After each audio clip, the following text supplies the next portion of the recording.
विनती लेखन संख्या 38 स्टार्ट।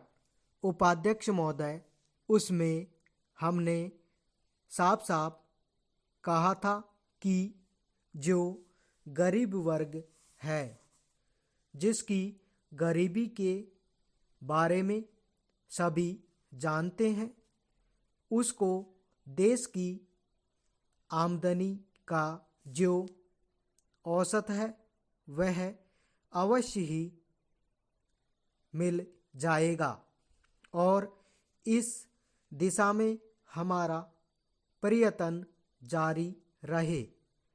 हमारा जो बजट है उसको जब तक अपनी आर्थिक व्यवस्था या अपने विचारों के अनुसार नहीं आंकेंगे, तब तक उस ध्येय की पूर्ति नहीं हो सकती। यदि इस दृष्टि से अपने बजट को देखते हैं तो हम इसे न अधिक और न कम नंबर दे सकते हैं। मेरी प्रार्थना यह है कि सरकारी या सरकार जिन संस्थाओं को सहयोग देती है उन्हें आदेश दिया जाए कि वे देश की उन्नति का विचार करें, परंतु खाने की पुष्टि देकर नहीं।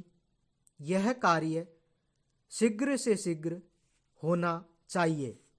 इसका कारण यह है कि उच्च श्रेणी आम जनता का आदर्श होती है और जो कुछ उच्च श्रेणी के लोग करते हैं उसकी नकल कनिष्ठ श्रेणी के लोग करते हैं।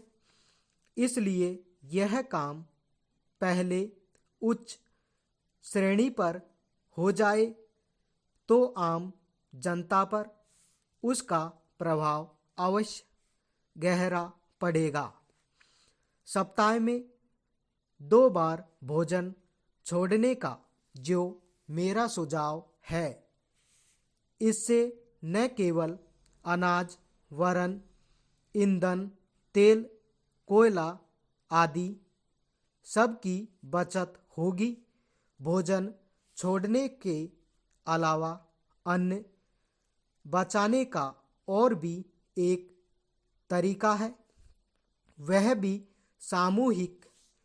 सामाजिक श्रेणी पर किया जा सकता है। जानते हैं कि इस देश में 10% अन्न कौन खराब करता है? कीड़े, पंछी, बंदर और बोरियां ठीक न होने से अनाज गिर जाता है और मिट्टी में मिल जाता है। यह विचारणीय है। इस प्रकार 80 लाख टन बर्बाद होने वाले अन्न को बचाया जाए तो भारतवर्ष को किसी भी देश से अन्न की भिक्षा मांगने की आवश्यकता नहीं पड़ेगी। श्रीमान, यह अपराध कबूतरों, बंदरों, कीड़ों आदि का नहीं है। यह अवश्य ही हमारा अपराध है। आज तक विदेशों से हमको अनाज मिलता रहा है, इसलिए हम लापरवाह थे, इसलिए अनाज का विनाश होता रहा। परंतु अकाल पड़ेगा जैसा कि इस वर्ष पड़ा है, तभी हम जागे तो यह ठीक नहीं है। हमें अन्न के नाश को रोकने की सतत कोशिश करनी चाहिए। उसकी बचत करना हमारा परम कर्तव्य है। यह काम हर किसान, बच्चा और युवक कर सकता है और उन्हें करना चाहिए। अन्न बचाने की समस्या केवल कानून के जरिए हल नहीं होगी।